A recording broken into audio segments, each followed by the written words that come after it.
Hello, and welcome to my channel. I'm Mandy Grace. I am an author of a retelling of the Legend of Robin Hood, Return to Sherwood, which is available for purchase, and there's a link in the description. Today is the start of another reading vlog, which I feel like I haven't done in forever because most of April was writing for Camp Nano, and I wasn't reading anything at all. The book I am going to be reading is In a Mirror by Emily Bourne. I adore Emily. I follow her on YouTube, and she cracks me up, and she's also very encouraging and helpful with her videos in terms of writing. She helps me get through my writing, and then her live streams that she hosts every week are the most productive live streams that I participate in at all, and I love them. So I figured I should read her book, and that's what I'm gonna do. I don't normally read books in this particular genre. I have read young adult books and enjoyed them, but the whole like teen angst contemporary stuff, it's just not something I normally read. So I'm going into it with rather non-existing expectations. We'll just see what happens.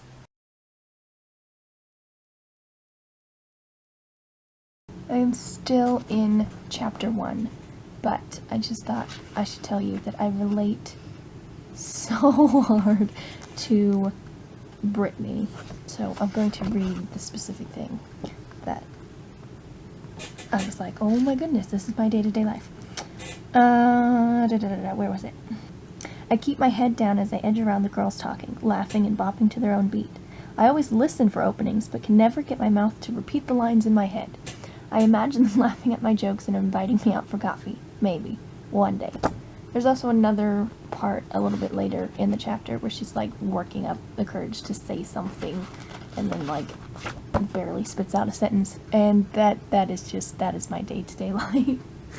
I don't know what it is, but I can't talk to people. I have a lot of conversations in my head of like things that I want to say or respond to someone, and I just sit there for many minutes going, okay, I can say it, just spit it out, I can say it, and then usually I don't.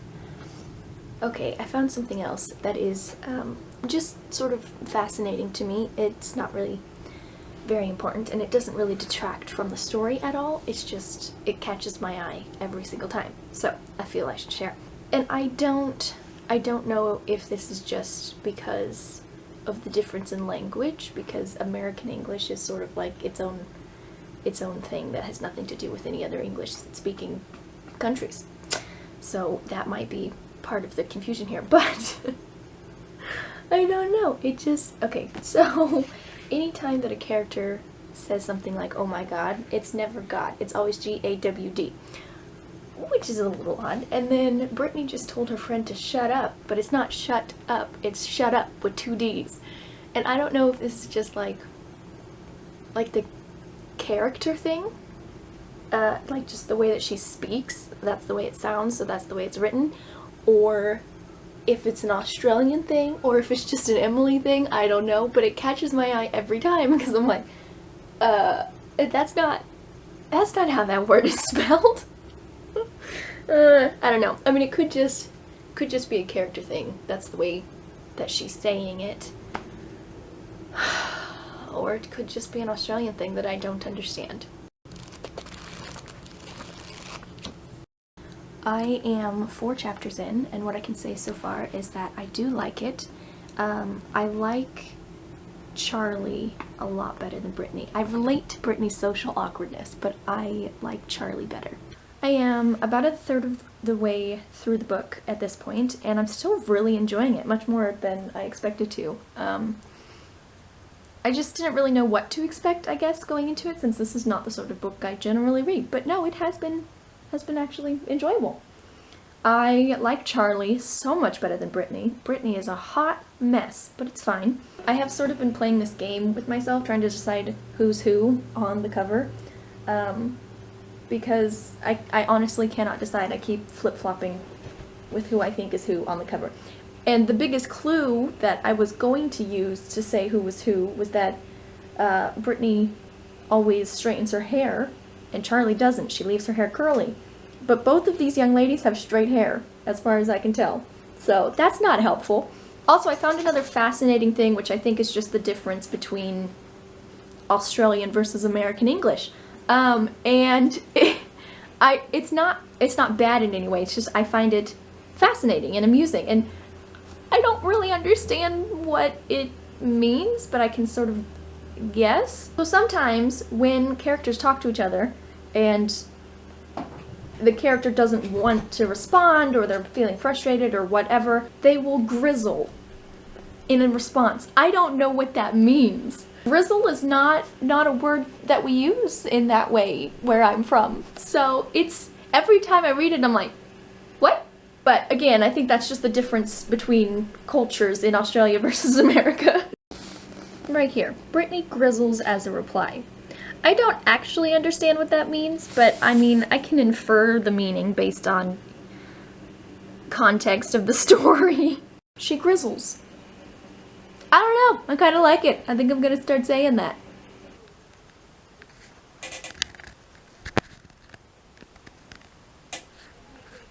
I'm about 20 chapters in at this point, and amid all of the ridiculous teenage stuff, I was actually pleasantly surprised by a number of heavy topics that have been addressed, and addressed well, I feel like. It's a much deeper book than I expected it to be.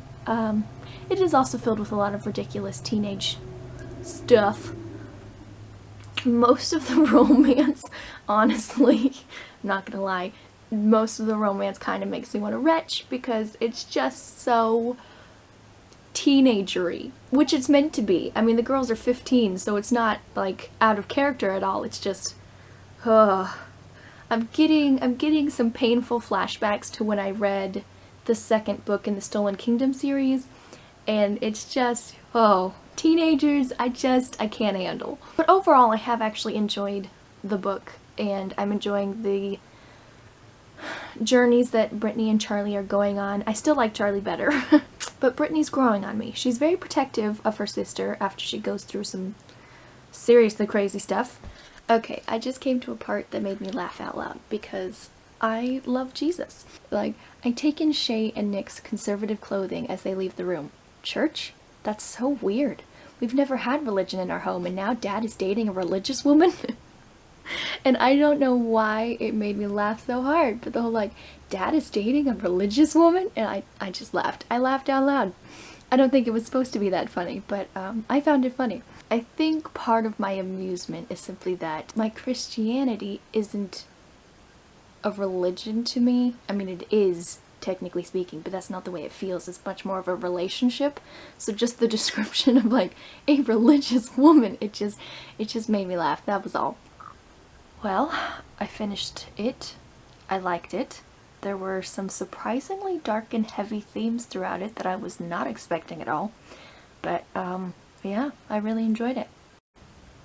I've bent it a little there in the corner. I don't know how or what I did, but I bent it.